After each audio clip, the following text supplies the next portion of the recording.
निवडणुकीमधून मी माघार घ्यावी यासाठी माघारीच्या शेवटच्या क्षणापर्यंत भाजपचे नेते माझ्या संपर्कामध्ये होते, प्रयत्न करत होते.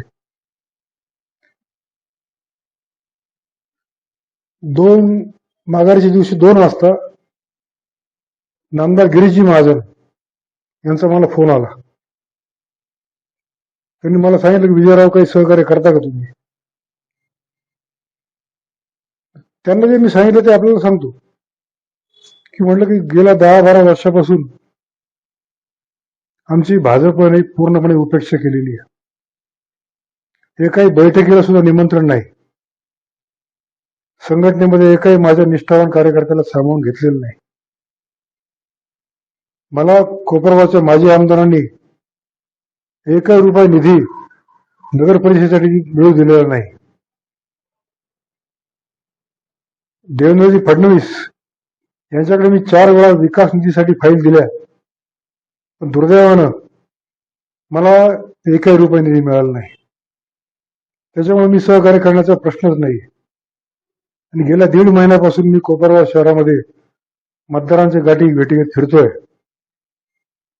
मी जर आता माघार घेतली तर विजय वाढणीने किती कोटी रुपये घेतले ही चर्चा समोरचे लोक घडवून आणतील याची मला पूर्णपणे कल्पना आहे.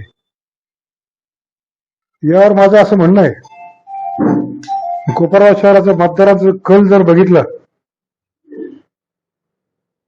तर भाजपच्या उमेदवारांनीच माघार घेऊन मूळ भाजपच्या विजय वाढणींना पाठिंबा द्यावा असं माझं म्हणणं आहे. कारण मुख्यमंत्र्यांनी मागच्या निवडणुकीमध्ये सांगितलं होतं की भाजपचा प्रामाणिक कार्यकर्ता निवडून द्या, म्हणून लोकांनी मला निवडून दिलं. यावेळेस फडणवीस साहेब या ठिकाणी येऊन गेले आणि पुन्हा तेच आवाहन केलं आणि मी विजय सभा घ्यायला या ठिकाणी मी येईल असं त्यांनी जाहीर केलं. तर पुन्हा मतदार फडणवीसांच्या आव्हानाला प्रतिसाद देतील आणि भाजपचा 45 वर्षापासून काम करत असलेला विजय वाढण्या निष्ठावान कार्यकर्ता परत निवडून जाईल याचा मला आत्मविश्वास आहे. माझ्या 5 वर्षाच्या कारकिर्दीमध्ये अतिशय निस्वार्थपणे सर्वधर्मीय समाज, सामान्य नागरिक, ज्येष्ठ नागरिक, लहान मोठे व्यापारी, महिला, मुलं या सगळ्यांना सोबत घेऊन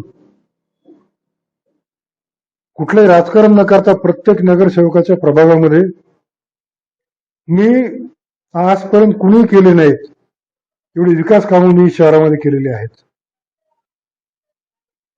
याही निवडणुकीत आपण प्रचाराला यंत्रणा चालू आपण बघतोय कोट्यवधी रुपये निवडणूक प्रचारासाठी उधळले जात आहेत. ज्यांनी नगर परिषदेमध्ये मला काम करताना अडथळे आणले त्यांनी 5 नंबर तळाच्या खोदकामाला अडथळा आणला. ज्यांनी 28 कामांना स्टे घेतला ते पुन्हा ज्या उमेदवाराला मागच्या निवडणुकीत मी महाराष्ट्रात सगळ्यात जास्त मतांनी पराभूत केलं त्या पराभूत उमेदवारासाठी पुन्हा मतं मागत कोपरगाव शहरामध्ये फिरत आहेत. केवळ आणि केवळ नगर परिषदेच्या सत्तेमध्ये बसून नगर परिषदेची लूट करणं हे वर्षानुवर्ष कोपरगाव शहरामध्ये झालेलं आहे. पण माझ्या काळामध्ये मी अतिशय स्वच्छ कारभार केला. आजही कुठलाही विरोधक, एकही नगरसेवक निवडणुकीचा काळ असूनही, प्रचाराचा काळ असूनही माझ्या विरोधामध्ये एकही शब्द बोलू शकत नाहीत. कारण मी कुठलाही भेद न करता मी शहरामध्ये विकास कामं केली. भाजपचा हा तर हिंदुत्ववादी पक्ष आहे. हिंदुत्ववादी पक्षाच्या उमेदवाराला माझं विचारणं राहील की कोपरगाव शहरामध्ये वर्षानुवर्ष गोहत्या चालू आहे. लव्ह जिहादच्या माध्यमातून अनेक हिंदू मुली पळून नेल्या. त्यावेळी स्वतःला हिंदुत्ववादी म्हणणारे भाजपचे उमेदवार त्या विरोधामध्ये का नाही बोलले?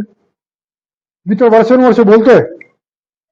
मी जर हिंदुत्ववादी कार्यकर्ता जरी असलो तरी कोपरगाव शहरामधला सर्वसामान्य मुस्लिम सुद्धा माझ्या सोबत आहे, कारण आम्ही मुस्लिमांना कधीही मत म्हणून वागणूक दिलेली नाही. त्यांच्याकडे आम्ही माणूस म्हणून बघतो. आणि आजही शेकडो मुस्लिम कुटुंबांचा मी कुटुंबातला घटक आहे. माझं या निमित्ताने एकच मतदारांना सांगणार आहे की निवडणुकीमध्ये जे उमेदवार उभे आहेत त्या उमेदवारांची तुम्ही तुलना करा. आजपर्यंत समाजामध्ये राजकारणामध्ये काम करत असताना जनहितासाठी कोणी किती आंदोलन केली, किती वेळा तुरुंगवास भोगला. काही वर्षापूर्वी कफललग असलेले काही उमेदवार आज कोट्याधीश कसे झाले, जनतेसाठी किती उपलब्ध आहेत,